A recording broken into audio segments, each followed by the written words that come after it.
The way we speak has greater power than we can imagine. Every word we utter not only conveys a message, it also sows something in the mind and heart of the person receiving it. The Bible reminds us that in our tongue lies the power of life and death. And although we often repeat this phrase, few of us understand the magnitude of what it means. Your words can build, heal, and give hope. Or they can destroy, hurt, and dampen someone's spirits. And the most powerful thing is that what you say not only influences others, but also yourself, because your words shape the way you think and act. Today I want to invite you to reflect on how you use what comes out of your mouth and discover that when you learn to speak wisely, your words become a key to opening doors you never imagined. Imagine for a moment that your words were like invisible seeds. Every time you speak, you are sowing a seed into the soil of life. Some germinate in love, encouragement, and faith, while others can grow in the form of resentment, fear, or discouragement. Which of these seeds are you sowing day after day? This video is not to point fingers at you, but to help you open your eyes and take control of what you sow with your tongue, because at the end of that harvest you will have to feed yourself. Today I suggest that you comment on this phrase, "Speaking with life is short," but it contains the essence of what we will learn today.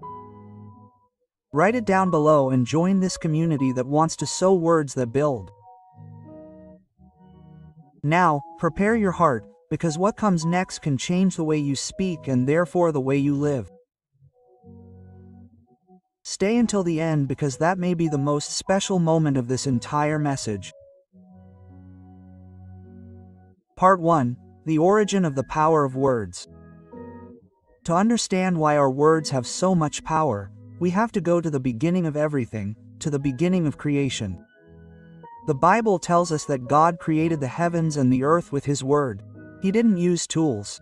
He didn't lift mountains with His hands. He didn't make oceans with physical effort. He spoke and things that didn't exist came into being. He said, "Let there be light." And there was light. That means that from the beginning, the word has a creative power that is not symbolic or figurative. It is real. And if we were created in the image and likeness of God, then our words also carry a portion of that power. Think about this. When you say something, it's not just sounds escaping from your mouth. Every word is energy that comes out of you and is directed toward a purpose. That energy can build up or it can destroy. That's why Proverbs, chapter 18, verse 21, says that in the tongue there is the power of life and death, and those who love it will eat its fruit. This means that what you speak comes back to you as an inevitable harvest. If you sow words of encouragement, you will reap strength. If you sow destructive criticism, you will reap wounds even in your own heart. Let me give you a simple example. Has anyone ever said a few words to you that shaped your life for the better? Maybe it was a teacher who believed in you when no one else did, a friend who reminded you of your worth in a moment of insecurity, or a family member who told you that you were made for great things. Maybe those phrases were short, but they stuck with you and gave you strength during difficult days. The same is true on the other side. A single harsh word or a comment full of contempt can remain like a thorn in the heart for years. Here is the key. Your words are not neutral. There are no words that have no effect. Every word you speak produces life or death. It may sound harsh, but it is a reality that many times we prefer to ignore. And if we are honest, many times we speak without thinking, throwing phrases into the air as if they were harmless, when in reality they are arrows that impact deeply. Now, here is something that we must understand as believers. Words do not only affect people, they also affect the spiritual world. In the book of Numbers, chapter 14, God listened to the complaints of the people of Israel and said something impressive. "As you have spoken in my hearing, so will I do to you. That means that what we say has a weight that reaches God and He acts according to what we confess. Whenever you declare defeat, scarcity, or impossibility, you are aligning your life with that.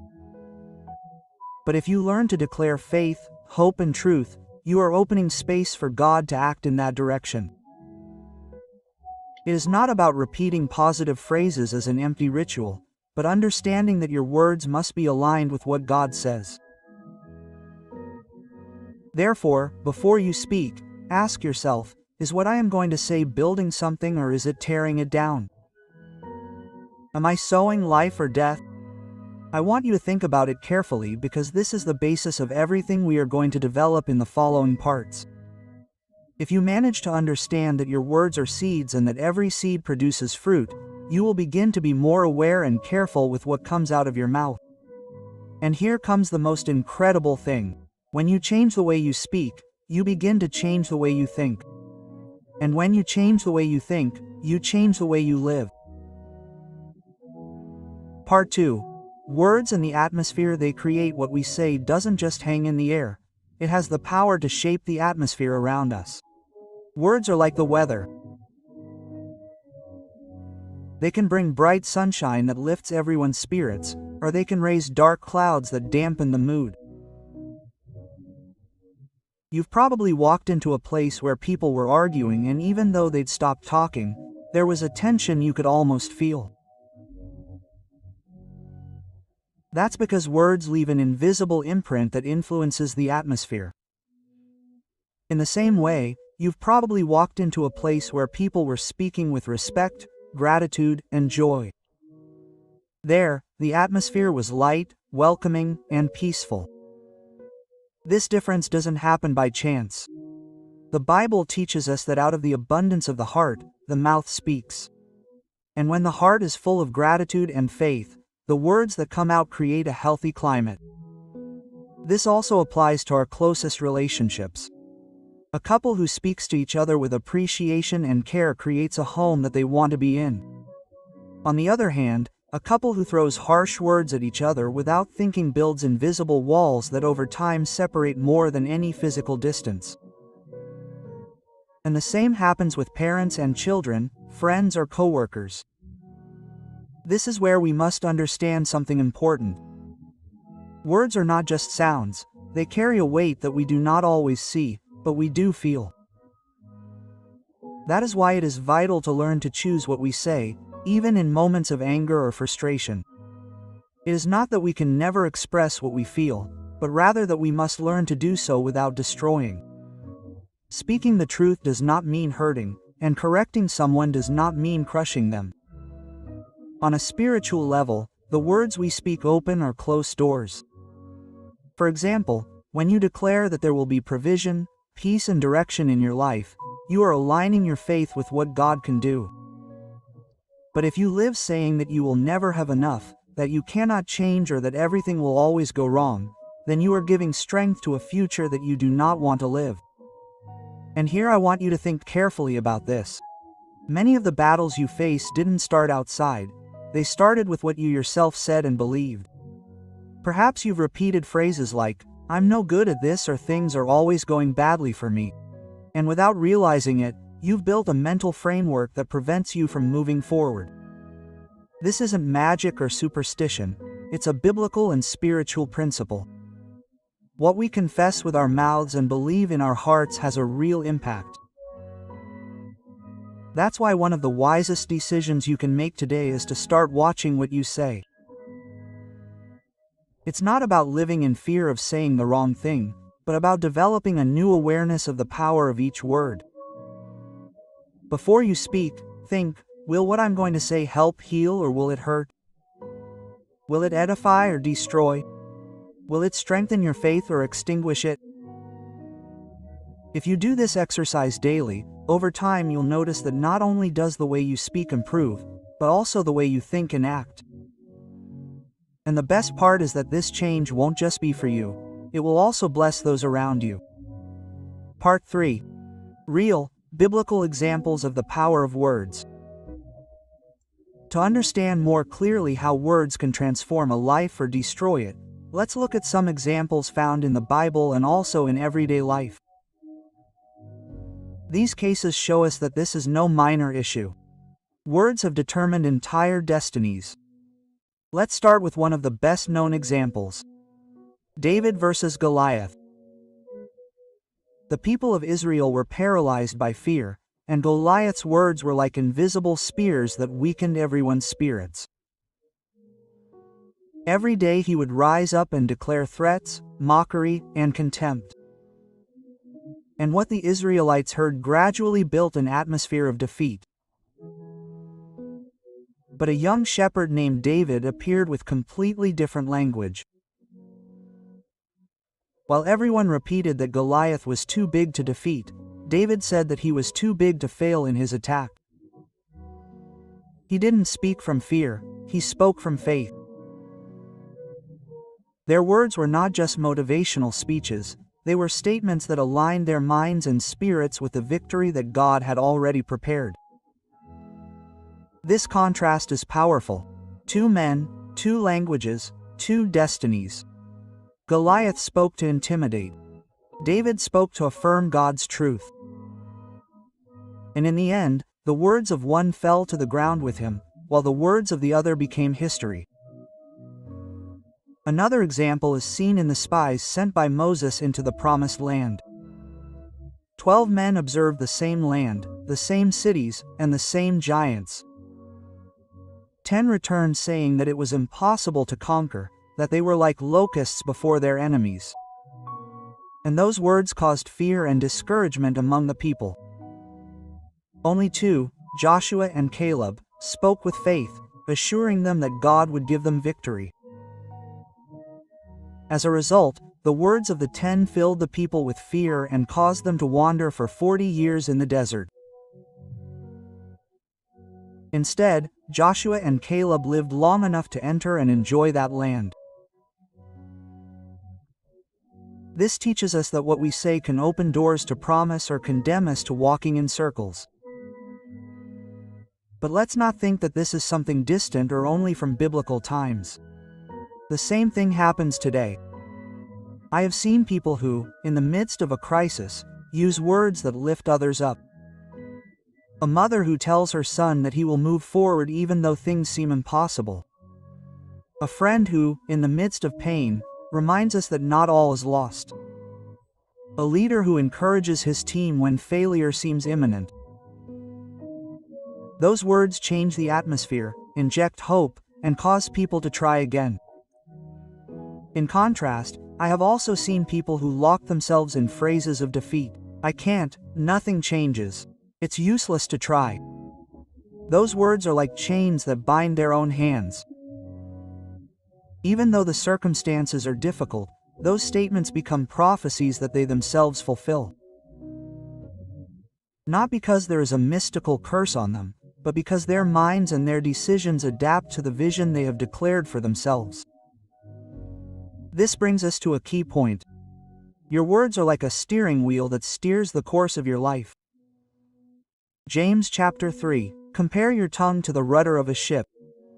Although it is small, it can change the entire course. And if you learn to use it wisely, you can steer your life into ports of peace, victory, and purpose. Part 4. Strategies to transform the way you speak. Knowing that our words have power is the first step, but true transformation comes when we decide to train ourselves to speak differently. Changing the language we have used for years is not something that happens overnight, but it is possible if we do it intentionally and consistently. The first strategy is to fill your heart with the Word of God. Jesus said that out of the abundance of the heart the mouth speaks. That means that what enters your heart sooner or later comes out of your mouth. If what you consume every day is complaints, criticism, and negative news, your language will naturally be impregnated with that. But if you decide to fill your mind with biblical promises, words of faith, and messages that edify, you will notice that your mouth will begin to reproduce that content. For example, If you meditate on verses that speak of hope every morning, when a moment of crisis arrives, you will have the internal resources to respond with confidence rather than despair. The second strategy is to learn to apply a filter before you speak. This does not mean that you have to become cold or insensitive, but rather that you acquire the habit of thinking before you utter a sentence. Ask yourself, does what I am going to say contribute something good? Is it true? Is it necessary? If the answer is no, then remain silent and find another way to express your thought. The Bible says that even a fool who keeps silent is considered wise. And this reminds us that sometimes silence is more powerful than an impulsive response. The third strategy is to change the focus of your sentences. Many times we speak from what is lacking or what we do not have, and that feeds a scarcity mentality. Instead of saying, "I will never be able to do it," you can say, "I am still learning and I am making more progress every day." Instead of saying everything goes wrong for me, you can say today things were difficult, but I trust that tomorrow will be better. It's not about denying reality, but about describing it with a perspective that opens doors instead of closing them. The fourth strategy is to intentionally use words of blessing. Don't wait for the perfect occasion to say something nice. Bless your family with words of love, even if it's not a special day. Encourage your friends without them asking. Speak good things about your life, your work, your health, and your projects, even if you don't see the results yet. This is an act of faith that prepares the ground for God's promises to manifest. The fifth strategy is to learn to stop negative words before they come out. We've all been tempted to respond harshly or complain out loud, but the Holy Spirit gives us the ability to stop that impulse. A helpful exercise is to count to 3 in your head before you respond, giving yourself a little time to think about whether what you're about to say will build or destroy. Many arguments would be avoided if we practice this simple habit. Finally, remember that transforming the way you speak is an ongoing process. There will be days when you fail and say something you shouldn't have, but that doesn't mean you should give up. The important thing is that you become increasingly aware and willing to correct your course. Just like an athlete who trains their body, you can train your tongue to be an instrument of life and not of destruction. Part 5. Real applications in family, work, and times of crisis. So far, we have understood the foundation and have seen examples. Now let's bring everything down to earth with real situations that anyone can experience. The idea is that as you listen, you see yourself within these scenes and decide what you can adjust starting today. Don't seek perfection overnight. Seek awareness and constant practice, because that's where transformation happens. Imagine a home where arguments flare up over small details. Someone comes home tired, another feels unappreciated. A short sentence ignites the spark and everything gets tangled up. What usually breaks the dynamic is a chain of reactive words, accusations, sarcasm, comparisons with the past. How does the power of words apply here? With a courageous decision, slow down your tongue and turn on listening. Phrases like, "I understand how you feel," "Tell me what you need," "Thank you for what you did today," change the atmosphere of the moment. When there's something that needs to be corrected, it's not about avoiding the truth, it's about taking care of it. Instead of, "You never help," an alternative is, "It would help me a lot if you took care of this today." Keep talking about the same thing, but build instead of tear. If there's an offense, admitting responsibility with clear words is medicine for the heart. "I was wrong, I want to fix this. I value our peace." That change of language repeated day after day creates a new culture in the home. Think about the relationship between parents and children.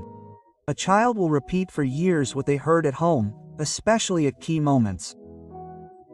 A parent who says, "You can do it, keep learning. I trust your effort," Quote, plants security. A parent who throws negative labels around sows fear or shame. Corrections are necessary, of course, but correction that heals speaks to the fact and preserves the value of the person. Don't say, you're a disaster. Say you made a mistake today and let's correct it together. Over time, those words become the inner voice that your child will use to speak to themselves as they face life. Now take them to work. The office can be a battlefield or a growth workshop, and the difference is noticeable in the language. Leadership that builds doesn't gloss over problems, it names them precisely and proposes paths. Change can't happen because we don't know how yet, but we will find a way. Change everything. It went wrong for today. We identify flaws and now we have 3 actions to improve. Those types of phrases aren't sugarcoating reality, they're direction. When you publicly acknowledge someone's contribution, when you apologize if you spoke harshly, when you put clear and respectful words in writing, you open doors that yelling never will. People work better when they speak truthfully and respectfully. Let's talk about friendships. A mature friendship doesn't avoid uncomfortable topics, it addresses them with care. If you notice behavior that is destructive, don't ignore it for fear of losing the relationship. Speak with love. You can say, I've noticed this and I'm concerned about you. I am here to help you. You can count on me if you decide to change. These are words that confront with tenderness. If a friend is going through a period of grief, avoid empty phrases. Offer them presence and anchoring phrases like, I am with you. I will accompany you through this. Tell me how I support you today. Timely silence and the right word are a powerful duo. There is also the most difficult conversation of all, the one you have with yourself. What you say to yourself when you wake up, when you look in the mirror, when you close a difficult day, shapes your character.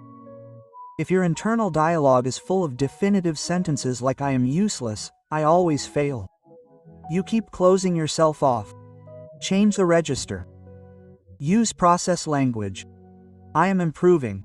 Today was difficult, but I will continue. Tomorrow I will try again with what I have learned. I am still on the path.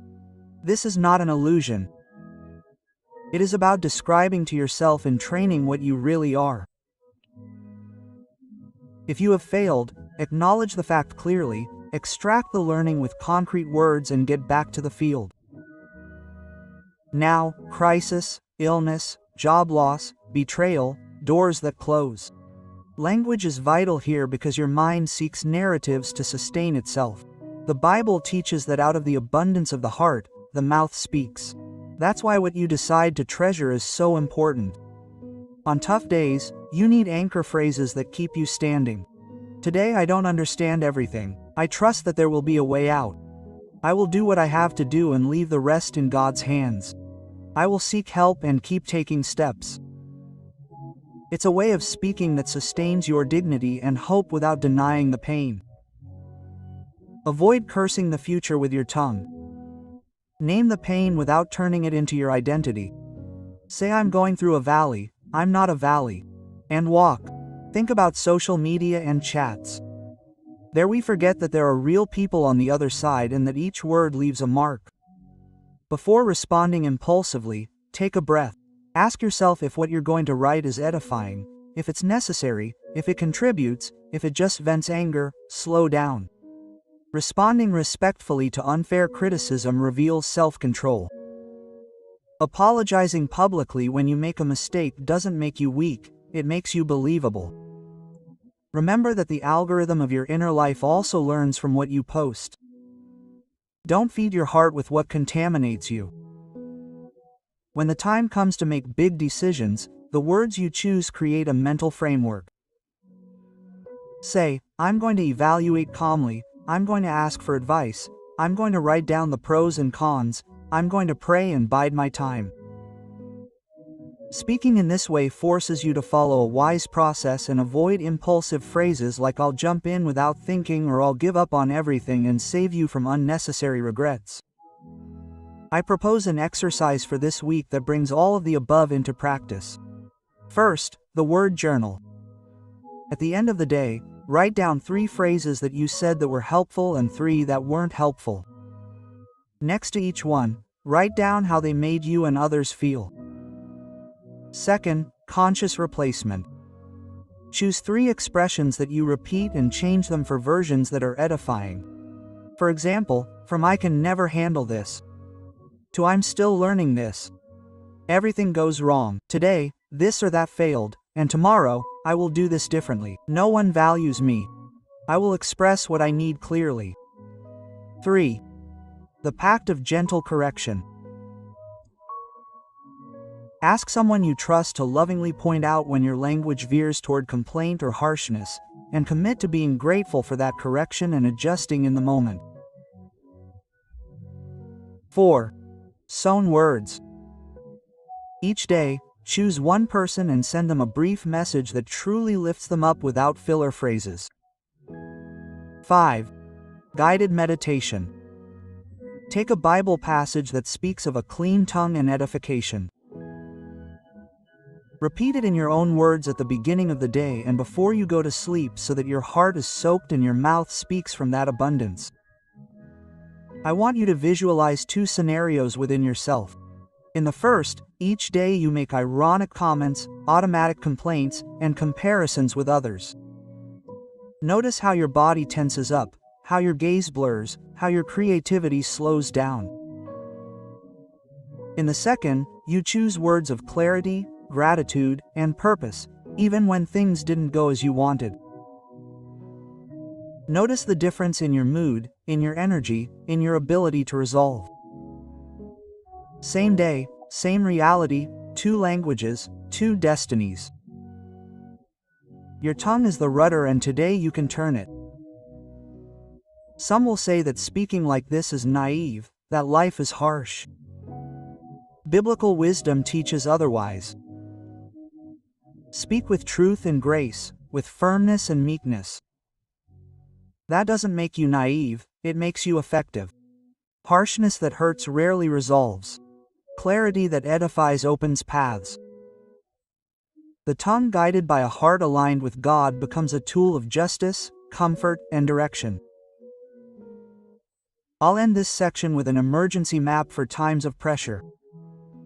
If you feel like the argument is going to explode, take a deep breath and quietly say 3 anchor phrases.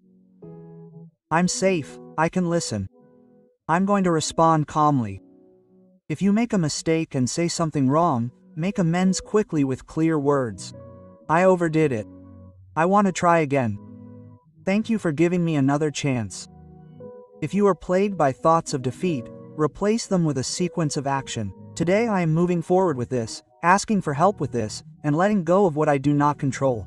The goal is not to emerge victorious from every verbal exchange.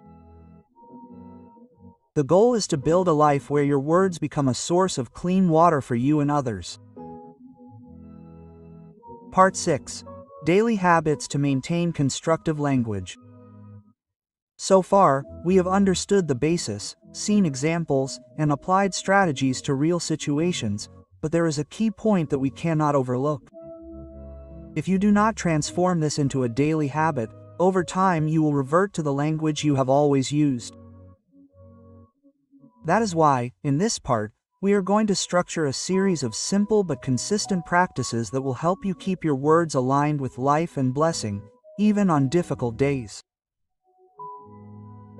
The first habit is conscious morning declaration. Just as you nourish your body in the morning, you need to nourish your spirit and mind before you begin to speak to others. This means setting aside a few minutes as soon as you wake up to speak phrases out loud that will direct your day. It's not about repeating empty sentences, but about intentionally saying things that will plant direction in your mind. You can start with gratitude. Today I am grateful for, and name at least 3 things, even if they are simple. Then affirm your focus. Today I will speak with respect and use my words to build up. Finally, establish your faith.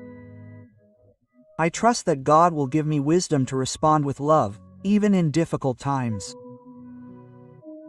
This practice doesn't prevent problems, but it does train you to face them with a prepared heart. The second habit is the midday check-in. Halfway through the day, pause and review how you've been speaking. Ask yourself, have my words so far brought life or caused tension? If you find yourself lapsing into complaints, sarcasm, or harshness, don't beat yourself up. Simply correct your course for the rest of your day. This real-time adjustment is key because you don't let the inertia of a difficult morning ruin your entire day. The third habit is intentional nighttime closure. Before you go to sleep, do a mental or written review of the day's important conversations.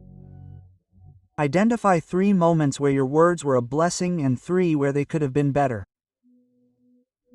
Be grateful for the good and pray or reflect on how to improve what went wrong. This is not to fill yourself with guilt, but to train your consciousness to recognize patterns.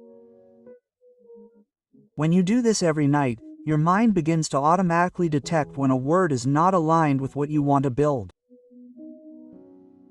The fourth habit is fasting from negative words. Just as you can fast from food, you can decide to spend an entire day consciously avoiding words that destroy. Pick one day a week and say, "Today I will not complain, criticize destructively, or use sarcasm." When you feel the temptation to do so, replace that word or phrase with a version that contributes something positive or at least does not detract. This not only cleanses your language, it also strengthens your self-control. The fifth habit is surrounding yourself with language that builds up. We cannot ignore that what we listen to and read influences what we say. Therefore, try to listen to music, messages, podcasts, or readings that are constructive. Limit your exposure to conversations or content that constantly complain or ridicule. This does not mean isolating yourself from the real world, but rather taking care of your verbal diet. Just as you would not eat something that you know intoxicates you, do not allow your ears and heart to be filled with phrases that contaminate your way of thinking and speaking. The sixth habit is to make a pact with people you trust. Find someone who also wants to improve their way of speaking and commit to correcting each other with love. You can agree on a code word to call out when one of you uses unedifying language. This type of mutual support makes the process easier and more effective because there is someone watching from the outside, something that you sometimes do not notice. The seventh habit is to visualize the impact of your words before you speak them. Before responding in an important situation, take a second to imagine how the other person will feel about what you are going to say. Ask yourself, will this bring her closer to me or push her away? Will it give her hope or leave her more confused? Will it be a bridge or a wall?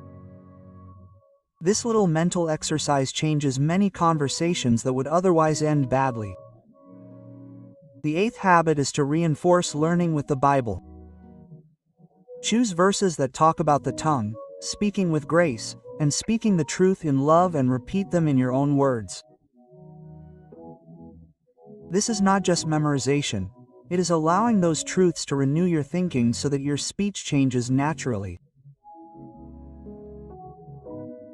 Passages like Proverbs, chapter 15, verse 1, which says, "A gentle answer turns away wrath, but a harsh word increases it," can become practical daily guides. The ninth habit is to record testimonies of the power of your words. Each time you notice that one of your words changed the course of a conversation for the better, write it down.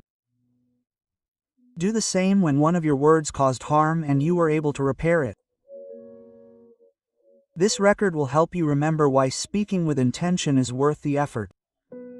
Over time, you will see a pattern of growth, and that will motivate you to continue. The 10th habit is to celebrate progress, even if it is small. Changing the way you speak is a long process, and if you don't celebrate your daily victories, you will feel like you are not moving forward. If today you responded with patience in a situation that would have previously provoked a negative reaction, celebrate it. If you were able to bless someone in a difficult moment, celebrate it. Those small steps are proof that your tongue is being trained to give life. The key to all of these habits is consistency. It's not about doing them all at once and then abandoning them, but rather incorporating them little by little until they become a natural part of your day. If you start with 1 or 2 today and stick with them, tomorrow you can add more without feeling like a burden. That way, instead of forcing yourself to change everything overnight, you will be building a new lifestyle in which your words are a constant source of blessing. Part 7. When God uses your words to open doors, heal hearts, and move mountains, we have reached a turning point. We have already seen the foundation, the strategies, and the habits. Now let's take it a step deeper. Understanding how God can use what you say as a tool to open doors, heal hearts, and transform realities. This is not a trendy topic or a light self-help topic. It is a spiritual principle that runs through the Bible from beginning to end. When you speak in alignment with God's truth, your words cease to be mere sounds and become keys, torches, and seeds that change specific scenarios. Think of Ezekiel chapter 37. God places the prophet before a valley of dry bones and asks him to speak. Ezekiel does not see, he sees dryness, distance, impossibility. Yet he speaks the words that God tells him and something impossible begins to happen. What was dead takes shape. What does this teach us? That there are times when you see no signs of change and yet you must speak with faith and obedience. Not because your words have magical power, but because when you align them with the heart of God, He works through them. Look also at Jericho in Joshua chapter 6. The people obey, they surround the city and raise a clamor at the end. It was not noise for noise's sake, it was obedience expressed with the mouth. That clamor did not manufacture victory, it activated it. Again, the tongue functions as a key when it is synchronized with divine instruction. The same is true of Jesus' response to the wind and the sea in the Gospels. He speaks with authority and nature obeys. The point is not to imitate words as a formula. The point is to live so close to God that your words reflect His will in the situation before you. Now ground it in the everyday. There are 3 levels where you can see this principle in action. 1. Personal identity. 2. Relationships and community. 3. Purpose and open doors. 1. Personal identity. What you say to yourself and what you declare out loud builds your sense of identity. Scripture teaches that we are made in the image of God and called to good works. When we describe our lives from that truth, our character is strengthened. It doesn't mean denying pain, it means not giving Him the final say. If you feel weak today, you can honestly name your weariness and at the same time say that you will move forward step by step. That combination of truth and hope stabilizes you. Your tongue becomes the rudder that keeps you moving forward in a straight line, even in rough seas. 2. Relationships and community. Your words can become outstretched hands that lift others up. A frayed marriage, a divided team, a strained friendship all change course when a new language is installed. Honest acknowledgement of mistakes, clear requests, healthy boundaries, concrete gratitude. The Bible teaches that a gentle word breaks down harshness and that a gentle answer calms anger. Put practically, when you choose a phrase that is both heartless and truthful, you create space for repentance, forgiveness, and rebuilding. It's not weakness, it's applied wisdom. 3. Purpose and open doors. Sometimes the door is there, but it's not visible until you name it in faith and take a step. In Acts chapter 16, Paul and Silas praise in prison and the chains fall off. More than a technique, it was an attitude of the heart expressed with the mouth.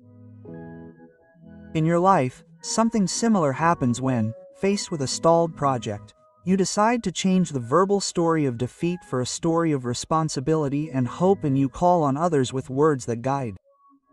This we will do, this is how we move forward, this is how we measure. The door doesn't magically appear. It reveals itself in the process of speaking clearly and acting accordingly. So that this principle doesn't remain poetic, consider these 4 advanced practices. 1. Name precisely. In the Bible, names matter because they describe essence and destiny. When you name precisely, you frame reality in a way that makes it workable. Instead, everything is wrong. Say where it hurts, how much it hurts, and what options there are. Precision in language opens the way to concrete choices. 2. Decouple pain from identity.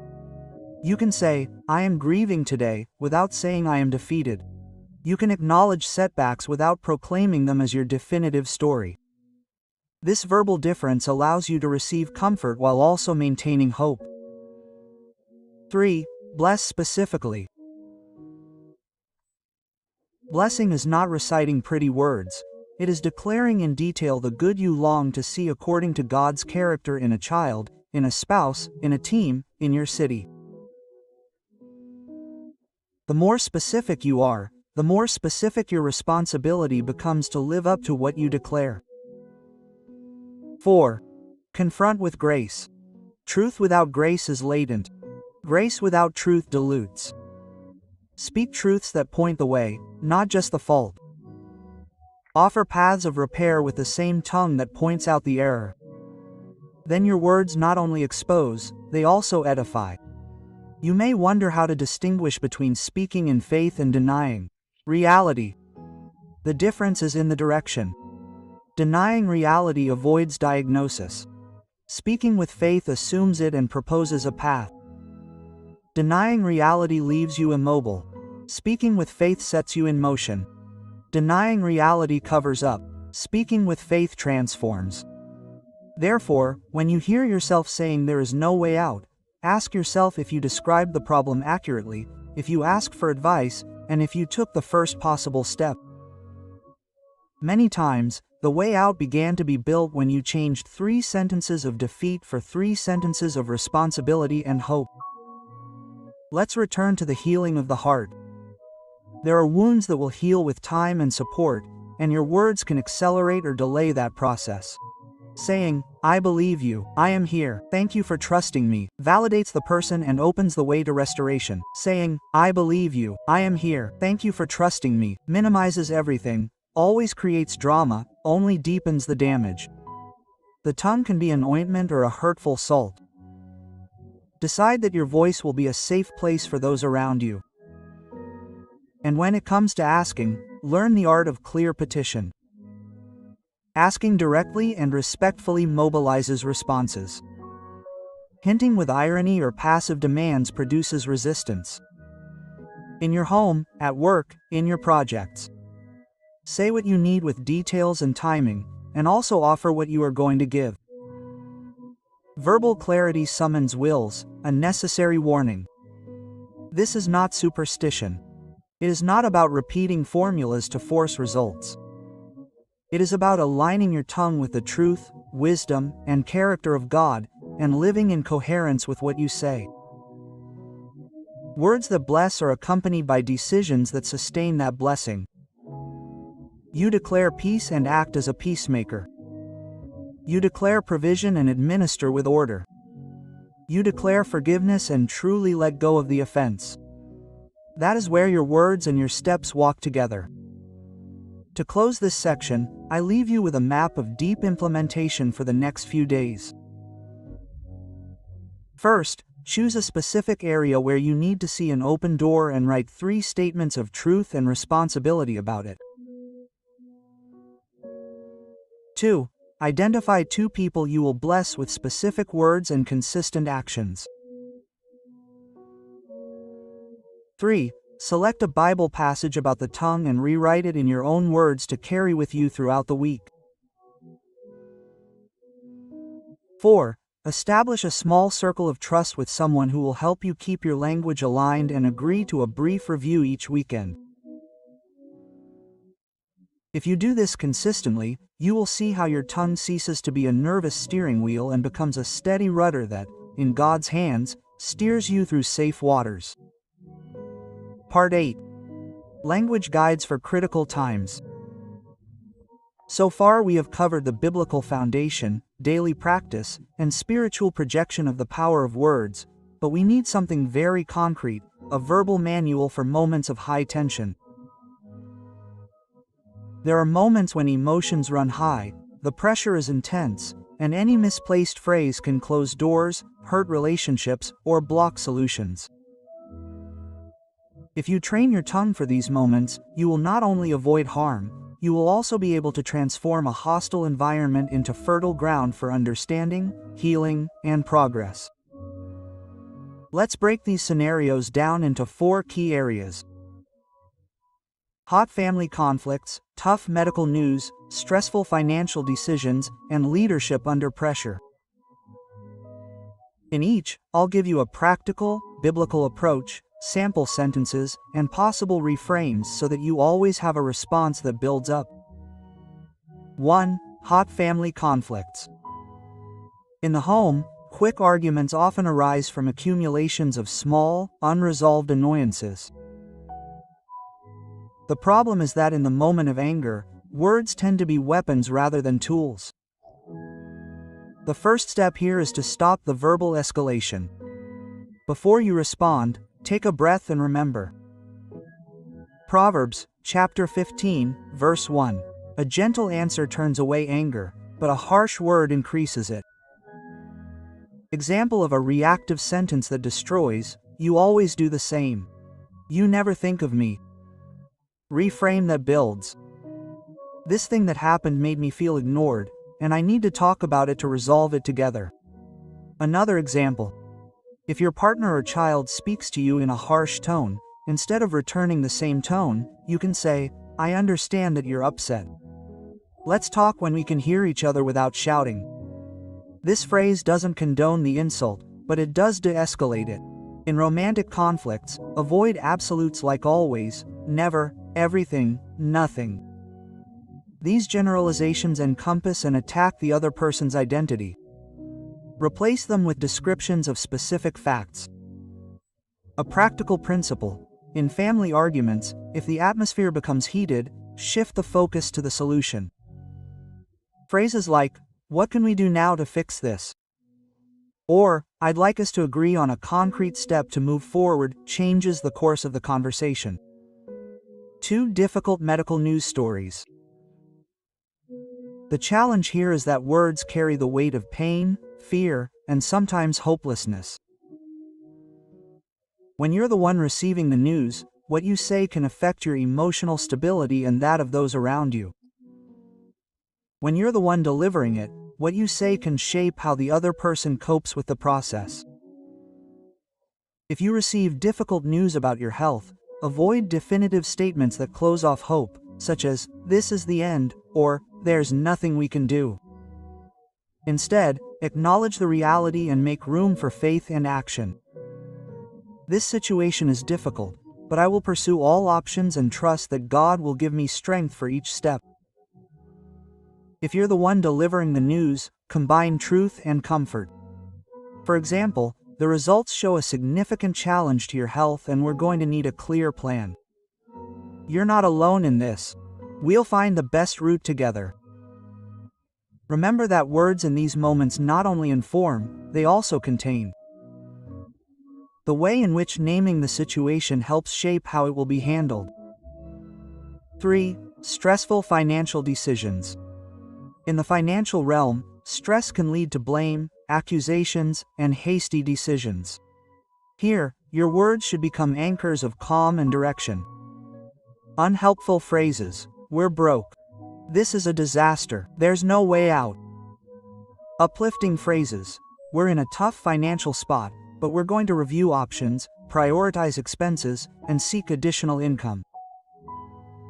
In family or work meetings where finances are discussed, replace blame with shared responsibility. Instead of saying, this happened because of you, say, we need to review together how we got here so we don't repeat it and find solutions. In these types of decisions, verbal clarity is vital. Don't use ambiguous language that confuses. Be specific in numbers, time frames, and actions, and back it up with real commitments. Words here should be a map that guides everyone toward a common goal, not a maze that increases anxiety.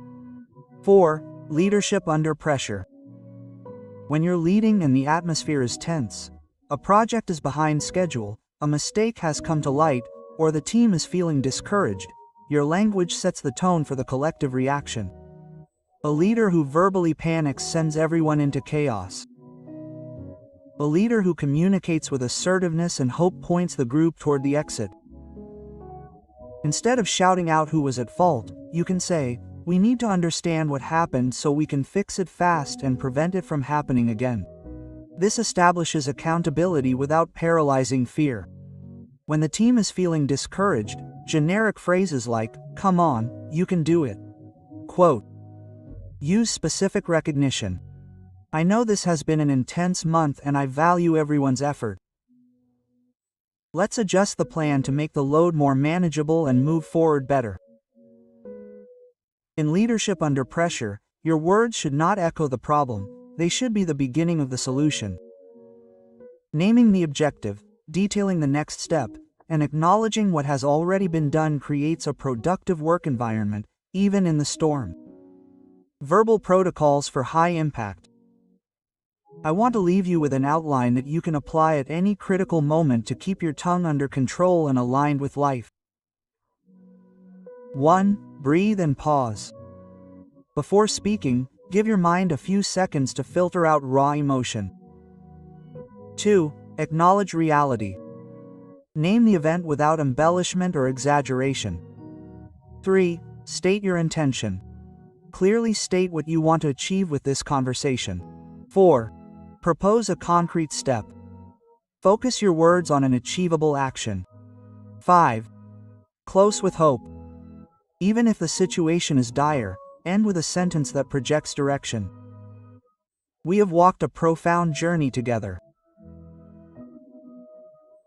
From the beginning, we saw that words are not mere sounds, but seeds that sow life or death that can build or tear down.